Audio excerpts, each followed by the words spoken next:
Oh, we are back right here on the Tariq Nasheed Radio Show. Ready to chop up some good game. Ready to make it do what it do. I got my dude Taz. He's going to call in today. Let me see if Taz is on the phone now. I'm waiting on Taz to call up. Let me see who this is. Hold on. I got a lot of people calling. I want to get into my man's call before I get into the game. What's up? Who's calling? Yo, what's up, man? It's Dave Anderson. What's up, Flex? What's up, man? This is Dave Anderson. He's using his professional name. This is Dave Anderson, a.k.a. Taz Daddy. That's what we used to call him. How you been, fam? What's going on with you, man? Man, I'm over here trying to flow, man. That's it. Just out here trying to make some money and make some things happen for myself. That's all. Yes, indeed. Now, you got a new book out, right?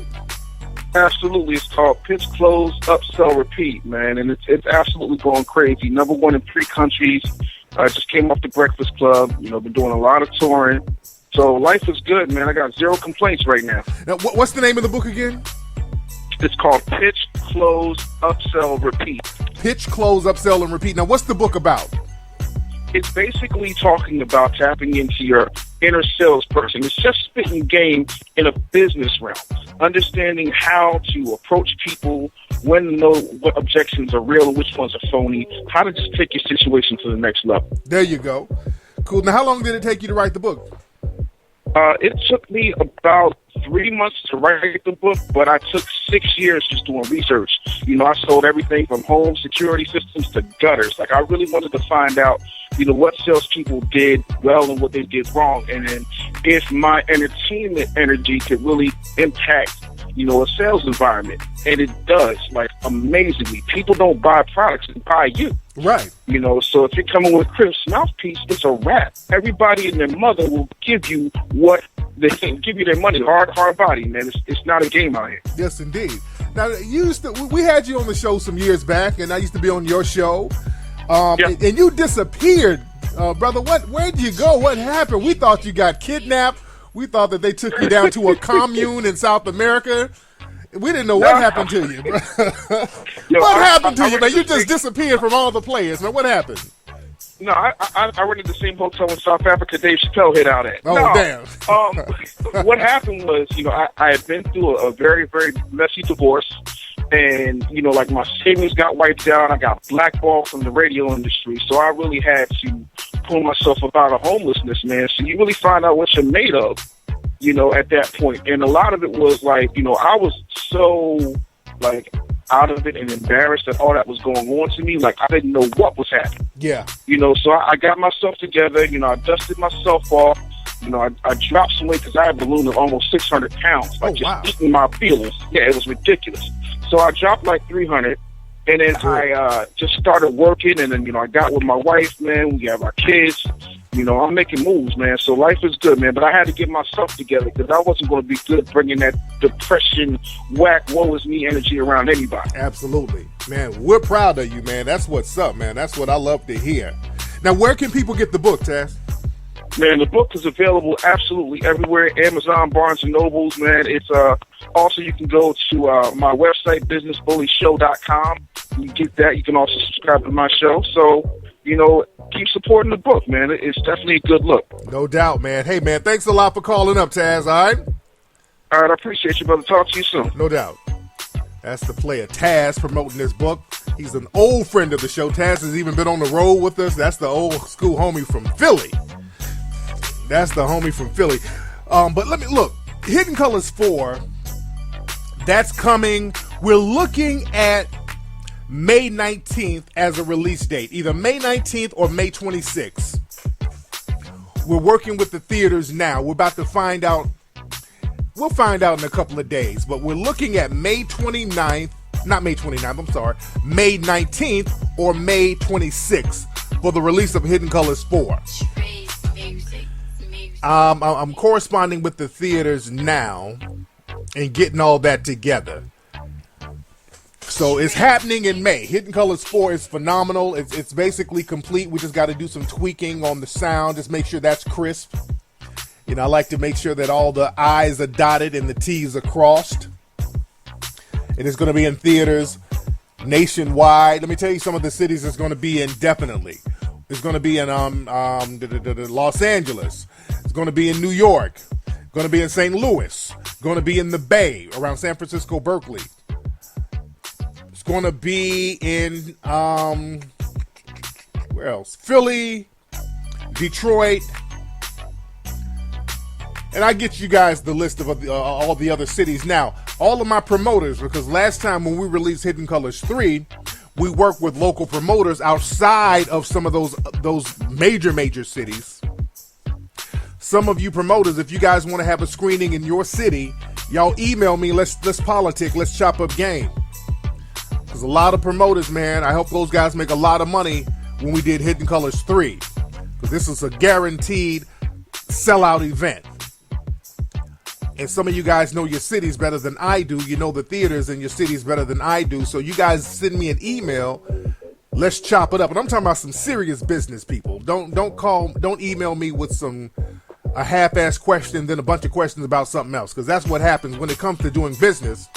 A lot of times cats will come in the door pretending to be about some business, but then they'll just use that as an excuse to just get some attention. They'll say, hey, Tariq, I want to book you for a lecture. How much is it? I tell them the price. Okay, cool. So I'm dating this girl, right? And I'm trying to figure out how to, no.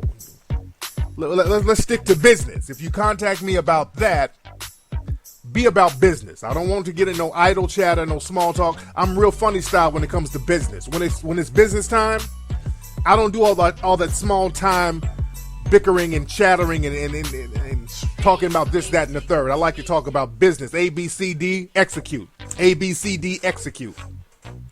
So my email is info@TariqElite.com. And if you can't reach me there, email me at kflex4life@yahoo.com. And that's the number 4. kflex4life@yahoo.com. But Hidden Colors 4 is a beast, man. And there's a lot of people have been asking me about some of these kind of, I won't say knockoff Hidden Colors. I don't want to disparage anybody's work, but there's a lot of people coming out with Hidden Colors style films. And a lot of people are asking me about them because they think that is me. That's how close to Hidden Colors a lot of these other films are. And I'm not knocking them. I'm not knocking them at all. Flattery is the best compliment. But there are some films out here, there's quite a few, that are direct knockoffs or replicas of Hidden Colors, the whole Hidden Colors series. Some of these documentaries, they've gotten literally all the people from Hidden Colors and put them in. I'm not knocking you, but I'm just letting people know that you'll know if it's mine or not. You'll know if it's mine or not. Not knocking anybody. Not knocking anybody at all. Not knocking anybody. I'm just saying, you'll know when my work is out there. You'll know because I'll let you know. But I digress, ladies and gentlemen. Shout out to everybody for supporting the Morus site that we're working on. Morus.com. That's MOORUS.com. We have an Indiegogo page for Morus. And hold on. We have an Indiegogo page. Okay, hold on. Wait. Hold on, wait. I hate when the goddamn... Hold on. I hate when your phone is connected to your damn computer and you mute your phone and then your damn computer start ringing. But like I was saying about the Morus website. The Morus website, we have an Indiegogo page for it. And we're almost at, let me see where we are right now, because we have a few days left for people to go to Morus.com and support the page. We're almost at 50,000. We got 5 days left. Let's get that thing up. If you contribute again. Let's get that thing over the top so we can make the Morus app pop off. But we got 5 days, and let me shout out and thank everybody who have already contributed to the site. Let me shout out everybody who's already contributed to the site. I honor you and I thank you for that. And let's get this thing over the top. And also shout out to everybody who came to the Coon Train Awards this weekend. We had an absolute blast at the Coon Train Awards this weekend. We're going to have the Coon Train Awards posted up with better audio. There was a problem with the audio feed going into Ustream, and I'm waiting on the venue to send me all the footage with the corrected audio so I can put that up on YouTube, and you'll get to see it and really enjoy it. It was a great show. It was successful. We had a great time. The comedians were hilarious. Zoe Williams was great. Hope was great too, even though a lot of people were going at her because he was soft shoeing a little bit. But my man Freeze Love was great. So the event was wonderful, and I cannot wait to do it again. And the great thing is, a lot of black folks on that stage involved. Everybody got paid. Everybody was happy. Everybody did real good business, and that's what I like. I like doing good business with melanoid people. And speaking of melanoid people, I need some writers and editors for melanoidnation.org. I need some experienced people, some sisters out there, especially the sisters, because a lot of sisters are very, very thorough. I need some writers and editors for melanoidnation.org. Y'all email me again, kflex4life@yahoo.com.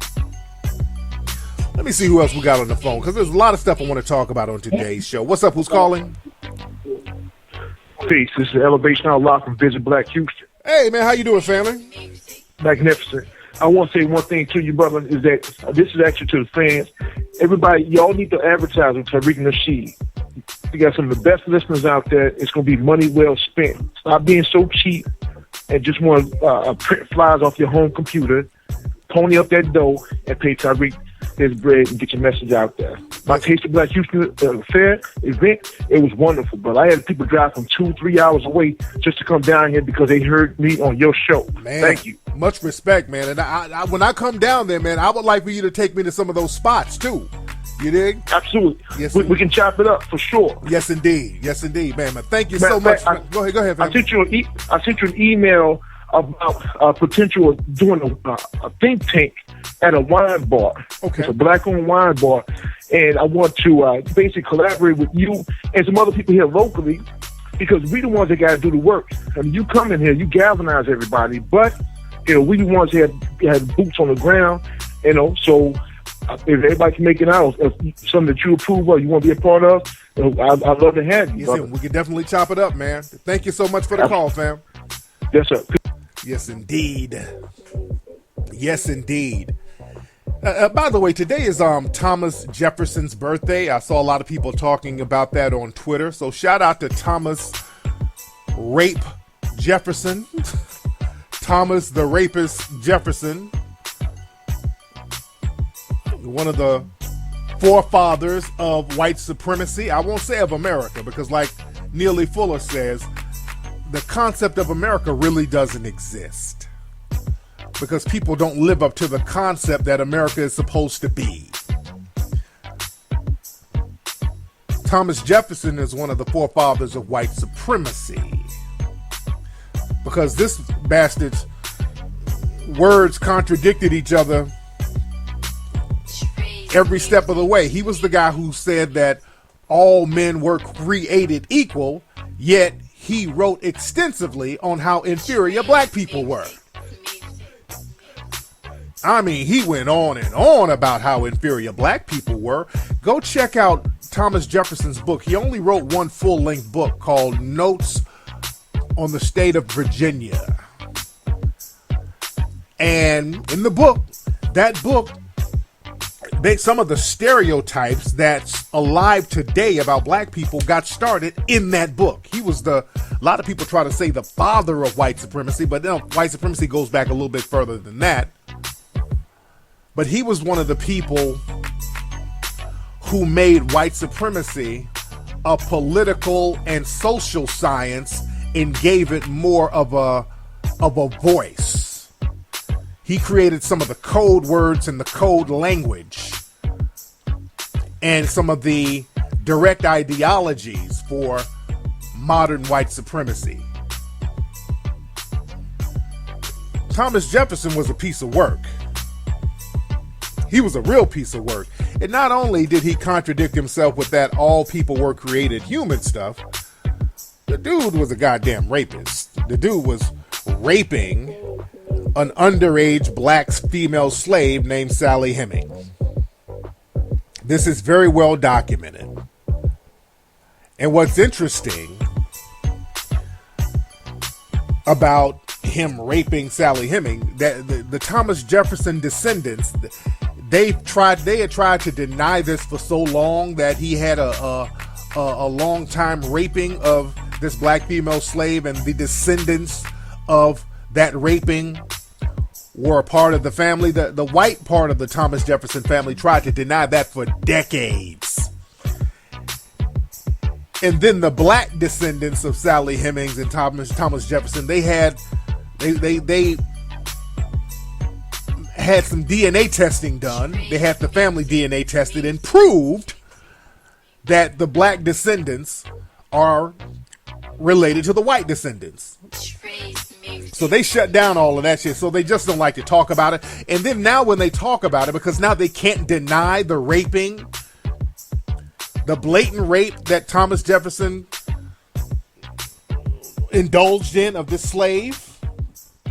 So now that they can't deny it because you have DNA proof, they try to make the Thomas Jefferson Sally Hemings raping seem like some kind of romantic love story. They go out of their damn way to try to make it seem like they had this whirlwind romance. Wasn't no damn romance. They got books trying to talk about the romance. The show Scandal is really about Thomas Jefferson and Sally Hemings. That's really an updated version of that story.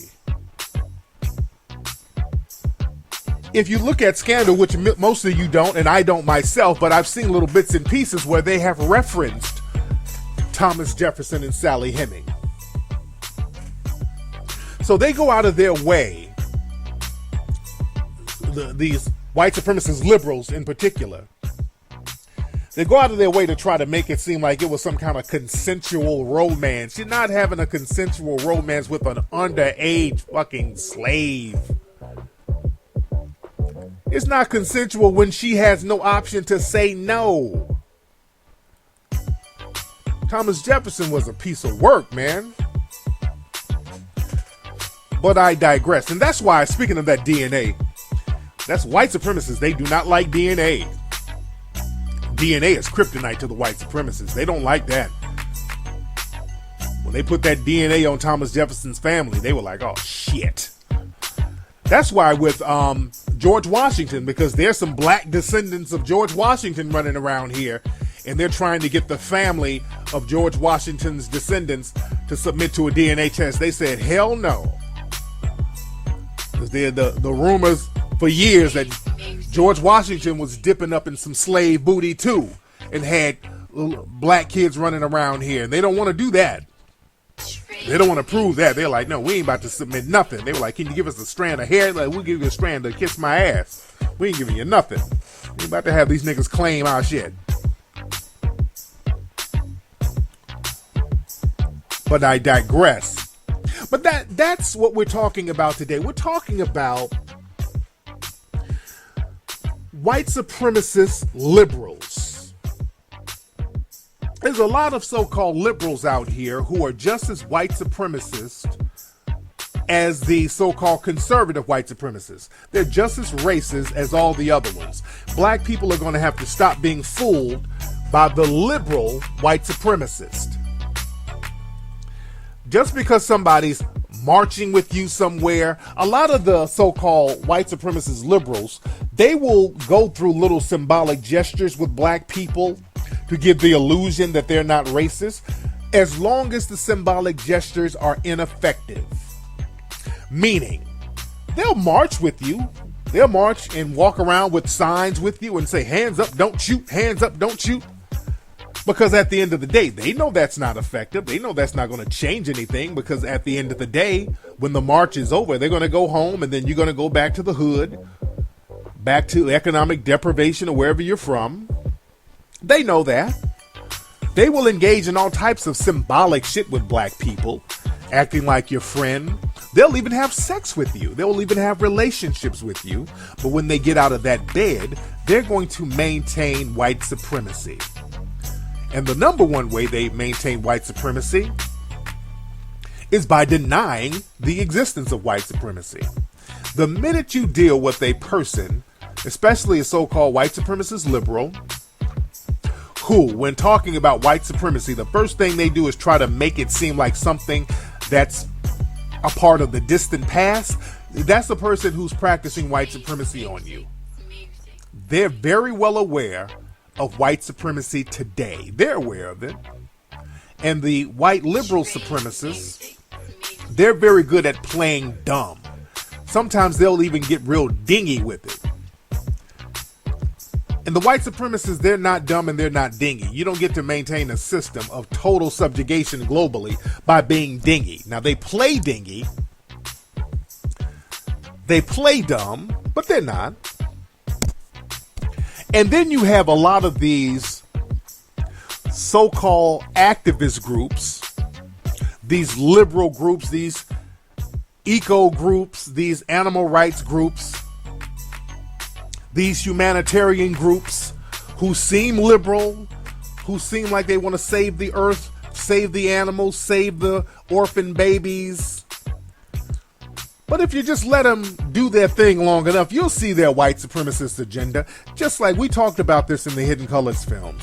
When you see these liberal white supremacists going over to Africa, oh, we got to help the little Negro babies, they're orphans. Oh, we got to go help them. We got to do the right thing, and the right thing is the human thing. We got to go help those black babies in Darfur and Ethiopia. We got to go help them. And then black people, we eat it up thinking that, oh, these are good people. They're not white supremacists at all. And then you find out they go over there to Africa and they're raping the damn kids, which you see over and over. They go over there, and I just saw a story recently, a bunch of damn African people on the beach with their bodies sewn up and their organs missing. We've been telling y'all that for years. We told y'all that in the Hidden Colors 3, I think. These white supremacist liberals go over there and they got all types of organ trafficking rings. Dude, y'all stop underestimating the white supremacist. Y'all really got to stop underestimating these people. Excuse me. And also, watch out for these animal rights activists and these eco groups. They're all concerned about the trees and the environment and all that stuff. Watch these people. Don't think that these are some bleeding heart liberals. These people work hand in hand with the other white supremacists. They want the earth nice and clean, so when the white supremacists take over, they'll have some shit to eat. Ultimately, everything boils down to them maintaining white supremacy.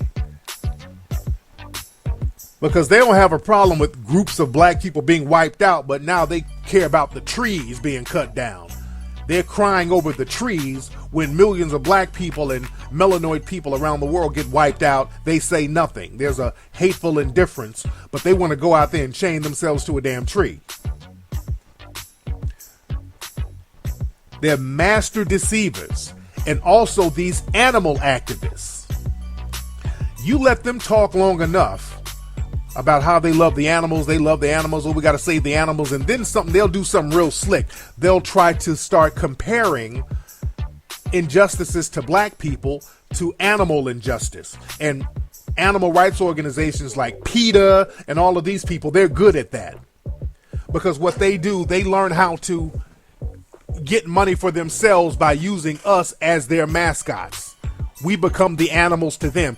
They always say, well, look at how black people are treated. Well, treating a black person bad, that's just like treating a chicken bad. So give me some money so I can help the chickens. So they'll use us in order to generate funds for themselves. Also, what they'll do, and this is a very slick thing, you got to understand how slick the white supremacists are with this animal thing that they try to compare us to. And I'm going to get into that because I put up a post the other day about this suspected white supremacist so-called vegan activist who kind of has a history of comparing lynchings of black people to pigs and cows getting hung and slaughtered. They have this little thing where they try to compare the two. They try to compare the two, and they do this by being very slick. They're trying to be very slick and very, very disrespectful by doing this. It's not about the animals. It's about them minimizing the significance of black people being subjugated. By saying, okay, they're just like the animals. That's really what they're saying. So therefore, it's okay to mistreat them. Beating them and hurting them, it's really like hurting a pig. So don't trip too hard. That's really what they're saying. They're trying to pretend that they care so much about the animals, but it's really about minimizing black people to animals. And I'm going to play a clip of one of these white supremacist suspect females who's on that dingy, naive, comparing black people to animals bullshit. Let me play this clip real quick while I'm here. Let me give you an example of what I'm saying. And this chick, what's her name? This is a female. Her name is Sorsha. What the hell is her name? Her name is Sorsha something.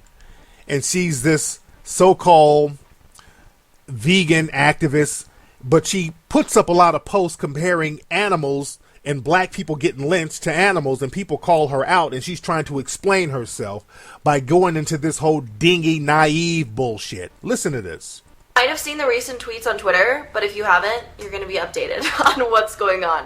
Anyway, I think that it's great that people are against racism, and I love that, because I'm 100% against racism, and I think it's disgusting.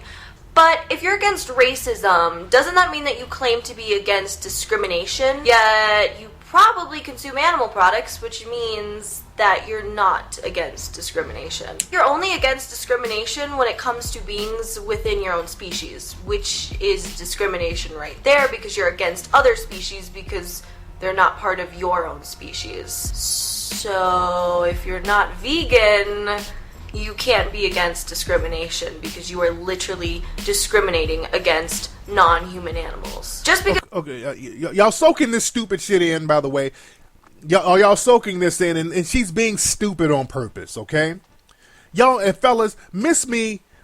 Don't trip on them acting like airheads. They ain't that fucking stupid. That airhead shit, those white supremacist females are real good at that airhead shit. They're real good at playing dumb when it's convenient.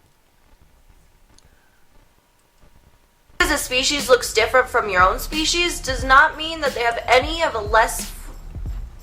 Just because another species looks different from your own species does not mean that they have any less of a right to live than you do. Just because they look different than you, just because they sound different than you, just because they communicate differently than you, does not mean that you are above them in any way, shape, or form. Only. It all started with this tweet. Then this guy randomly responds telling me to shut the fuck up. And then I respond back saying, nope. Saying eating a cow and drinking their milk is the same exact thing as saying owning black slaves and hanging them. Both statements are not okay. And yes, the second statement was my response to the first statement. I was using it as a comparison. Okay. Right now she's going into hoe babble. That's what I call. She's going into what I call hoe babble. Hoe babble is when, a hoe gets caught in something and then they just start babbling as a way to distract you. That's hoe babble. So she's engaging in hoe babble right now.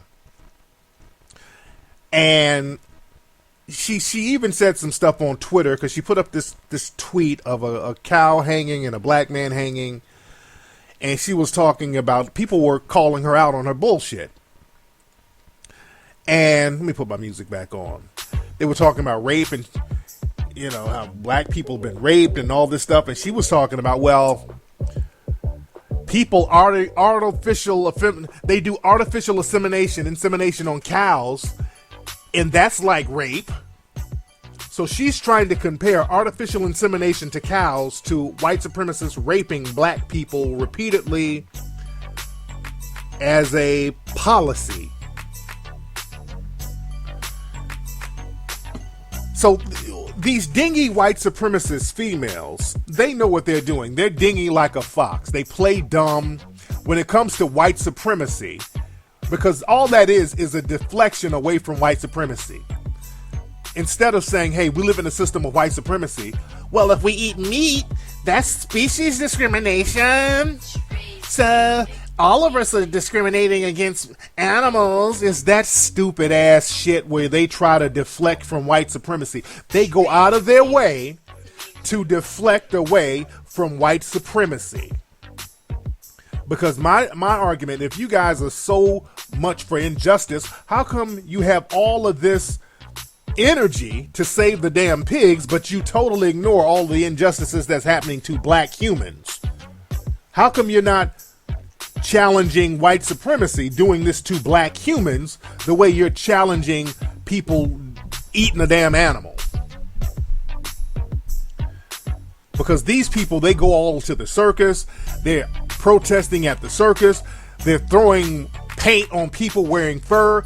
You got all this energy, so if it's a damn comparison, if black lives are just like animal lives, then how come you ain't fighting for black lives the way you fighting for the damn squirrel or monkey or gerbil?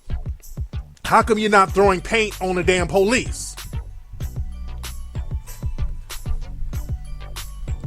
See, you gotta watch these people, man, because what they do, they all assist each other in the system of white supremacy. White supremacy is a group thing. So all white supremacists from all forms of society, they assist each other even through osmosis. Because what they do, by minimizing black people to animals, when a black person is mistreated, don't punish us because he's just like an animal. That's why we're going through the thing with Akai Gurley and Peter Liang, which the sentencing is happening tomorrow, by the way. They're doing the sentencing for Peter Liang, the Asian cop who killed the brother out there in New York. They're doing the sentencing tomorrow, and I hope all my New York people are going to be up there to see what's going on. Hopefully it ain't going to be no fuckery, because they might give this dude a slap on the wrist and let him go. They just let another race soldier go in South Carolina who shot a black man unjustly, and they gave the race soldier cop probation. This just happened a couple of days ago. So Peter Liang, this dude might just walk up out of that damn jail free as a bird right now.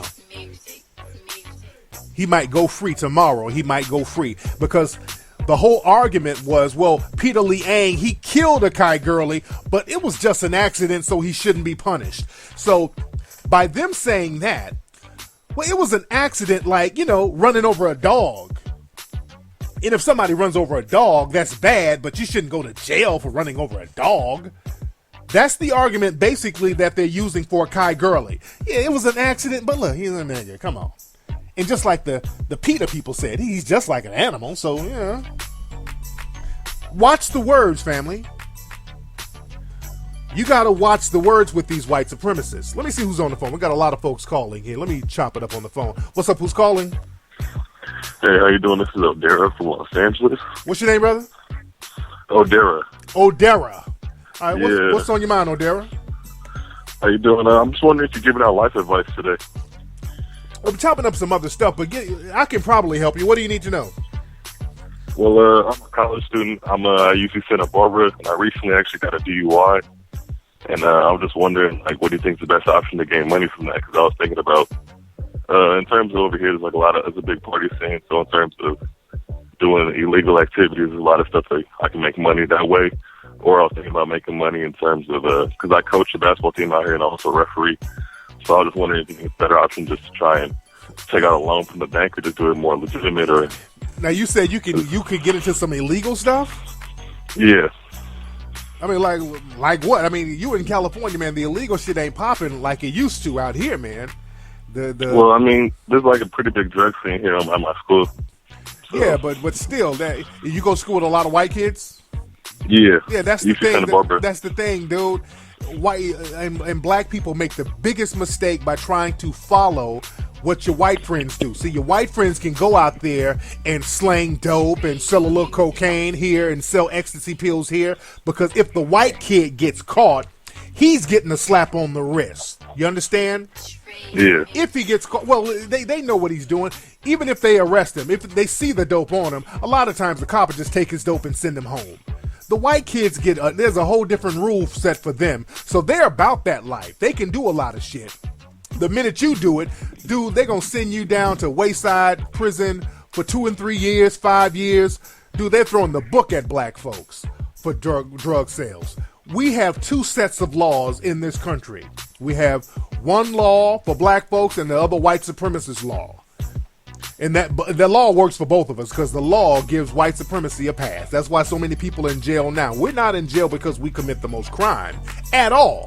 We're in jail because white supremacists get slaps on the wrist. They don't get put in jail by committing the same crime. And they actually commit more crime. They commit murder and they get to walk. You don't. So don't let those white kids get you into the dope game out there because you're the one who's going to get caught up. You feel me? Yeah, I feel that. All right, man. Thanks for the call. Yeah. Hold on. Yeah, my black kids out there. Now, I got to really... Somebody said, hang up this dude, it's square. Yeah, my black kids, y'all got to chill out trying to follow your white friends, dude. The white supremacists will literally overlook them. They will ignore them to get to you. That's how white supremacy works. I've seen it over and over again. I remember a long time ago, I got pulled over. I was in Hollywood one time, and there were two cars. No. There was a car in front of me, and there was a car in back of me. And in Hollywood, at the time, because a lot of people would go cruising on the weekends, and they had signs up saying, at 11 o'clock, you can't make a left. And the streets were congested, and the car in front of me made a left, so I made a left, and then a car behind me made a left. So there was a cop who turned his lights on. The cop ignored the car in front of me because there was white people in that car. It ignored the car in back of me. There were white people in that car. And they pulled me over. I'm in the middle, and they pulled me over. They totally ignored the other cars that made the same turn, but they pulled me over. And I even asked the cop, I said, dude, why'd you pull me over? There was a car in front of me that made a turn, a car behind me. You ignored the first car and went around the other car to get me. Why would you do that? I confronted him. I was cool about it. I wasn't on no rah-rah shit, but I just asked him in a cool way. And he tried to play it off. Well, you can't get everybody, dude. You can't get everybody. I said, okay, give me my goddamn ticket. White supremacy at work. Just give me my ticket. And just like these Donald Trump rallies, repeatedly you see white people assaulting black people. They're physically assaulting black people right in front of the police, and the police act like they can't see it. And the police end up arresting or escorting the black people out. Black people, we don't get to assault people, especially in front of the cops. We don't get to do that. There's two sets of rules. Because you live in a system of white supremacy. You expect that. Is it bad? Of course it's bad, but you live in a system of white supremacy that's built on injustice. There was a case, we put it on Melanoid Nation recently. This week in Albany, a white boy started hitting this black dude all in the face. The black dude gets taken out. They don't even touch the white dude. This is why so many black people are in jail. White people get away with doing more shit than you because you live in a system of white supremacy. It's that simple. So black people, stop beating up on yourself when people start talking about crime. Black people say, we got to stop all this crime. Nigga, your melanin is the crime. Everything you do can be criminalized. We don't commit the most crime. White supremacy is the crime of the millennium.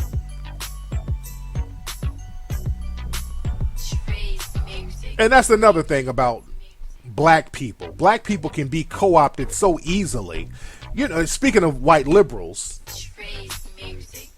BuzzFeed. There's a website called BuzzFeed that's supposed to be this white liberal website. They always have black people doing little skits with them. So BuzzFeed put out this video, and the video is called Questions. What's the video called? It's called, I'm about to play some of it now. 27 questions that black people have for black people. Basically what it is, a bunch of suspected white supremacists wrote these questions and basically had black people ask them. These are nothing but white supremacist stereotypes that they got their little coons and bedwenches to regurgitate for them. Because I saw another video by BuzzFeed with like 10 questions that black people have for whites. And it was some old goofy shit. Well, how come you appropriate our culture? How come when you have a big butt, it's good, but when I have a big butt, it's bad? It's a little silly, little goofy shit. Some shit that if you're going to ask that type of question, you need to go in.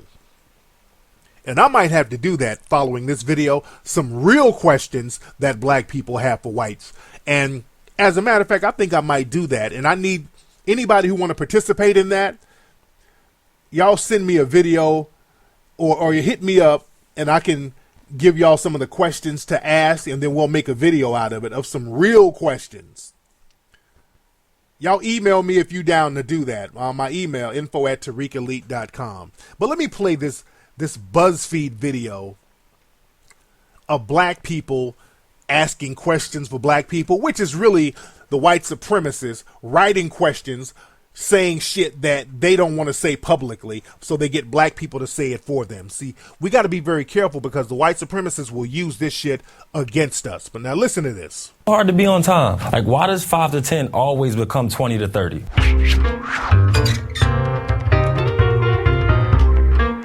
If my dab is on fleek, am I lit? Why is it a problem if I like anime? Why do black people look at your shoes before they greet you? Why are we more likely to engage in the new dance trend than we are to get involved in politics or opening a business? Okay, now that some of the stuff I can rock with. It started off cool because some of the stuff, okay, these are legitimate questions, and that's how white supremacy is. They'll write some legitimate questions first. Then they'll get to the real shit. The shit that the white supremacists really want to say. Let watermelon become our thing.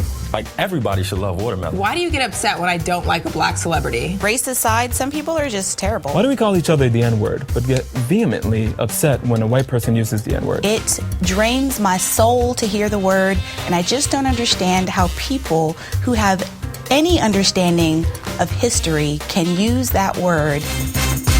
Why is my natural hair, the hair that grows out of my head, seen as a political statement? Why do we think people with light skin look better than people with dark skin? Do you really believe that black is beautiful? Or is that just something you say because it sounds cool? Why do some black people say that you're pretty for a dark-skinned girl? When that is said to me, it still makes me feel like the ugliest little black thing. Why do some black men only date white women? Why is it okay for black men to date white women, but not okay for a black woman to date outside her race? Where? That one was very interesting. I'm like, where the fuck is that? The sisters can date outside their race, and they do it all the time. We have a bedwench epidemic right now. So I don't know where that was coming from. Why do you protest Black Lives Matter and then tear each other down in the next breath? Why do we say that we don't want to be seen as a monolith, but then try to take people's black cards away for not liking something that's supposedly black? Well, how do you... we're powerless. So you can't take anything away from another black person. We're living in a system of white supremacy where we're all powerless. Are we so quick to support a non-black owned business, but then hesitate when it's a black owned business? Now that's a legitimate claim. Now that one's legitimate because a lot of times when it's a black owned business, we do act funny style. Now that's legitimate. Is there a cutoff time for this whole homophobia thing in the black community? Okay, that right there is bullshit. I'm tired of people putting that whole homophobia rap on black folks. I'm tired of people putting that whole homophobia bullshit on black folks. And truth be told, a lot of the women in this thing, they have that bedwench look to them. So that didn't go unnoticed, by the way. But that whole homophobia thing that they try to put on black society, that's a crock of bullshit, man. That's a crock of bullshit. Homophobia is accepted in black society. Don't let them get you twisted like that. There's homophobia in hip hop. There's homophobia in the church. There's homophobia accepted. We don't create anti-gay laws. We don't. It's the North Carolina. They got some anti-gay laws that they're trying to get on the books. Black folks didn't have anything to do with that. The white supremacists are way more homophobic. I really wish they stopped putting that lie on black society. I'm really looking forward to that. Why is growing up without a father so common in our race? Why don't... Oh, see, they slipped that one in. Well, growing up without a father is because white supremacy. All of the answers to all of these questions, white supremacy. White supremacy took the black fathers out of the home. It's white supremacy. I got the answer for all of that. White supremacy. We like to confront our mental health issues. Therapy is such a wonderful and magical place.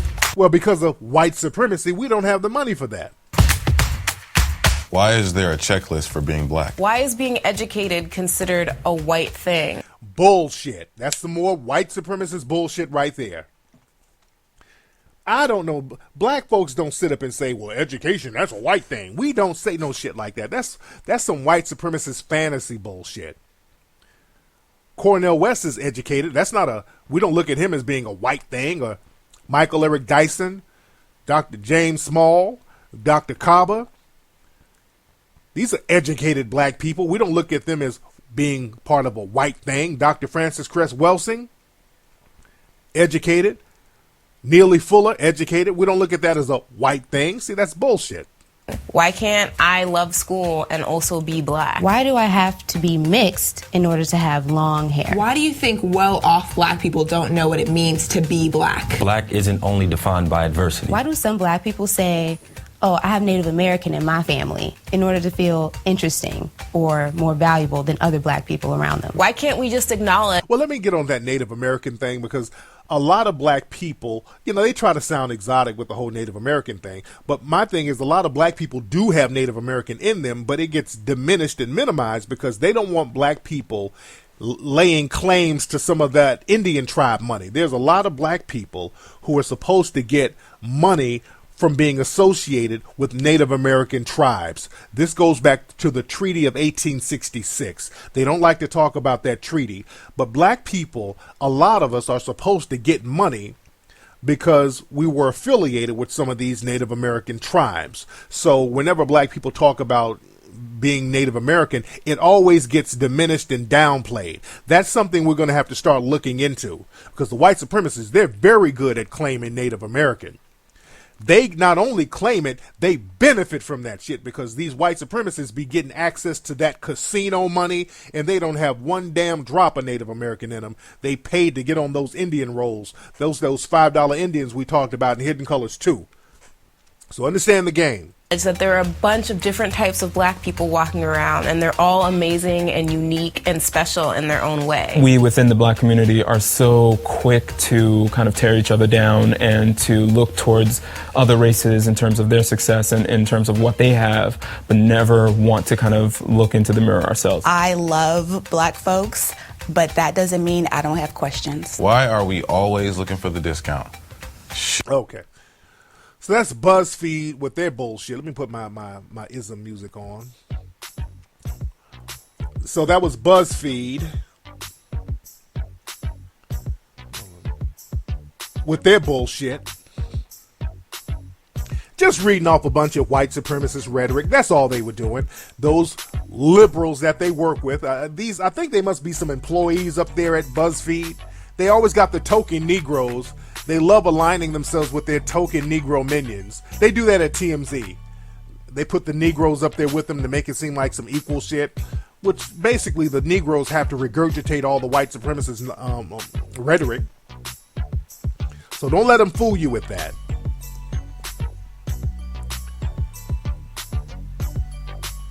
But y'all hit me up, man. We're going to do a video asking some real questions that black people have for white people. Let's do a real video. And all the people that's down, hit me up so we can put that together for real.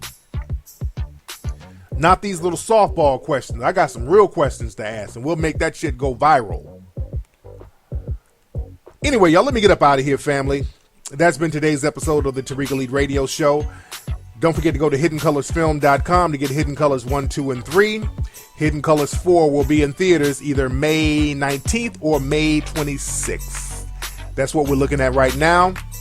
Go to TariqElite.com to get all that fresh gear. We're going to have the new More Rush shirts popping this week. And don't forget to get tickets to join me live on tour. I go on tour next week, as a matter of fact. I'll be in Miami next week. So go to TariqLive.com. All right? Y'all have a good night, a good afternoon. Have a productive day.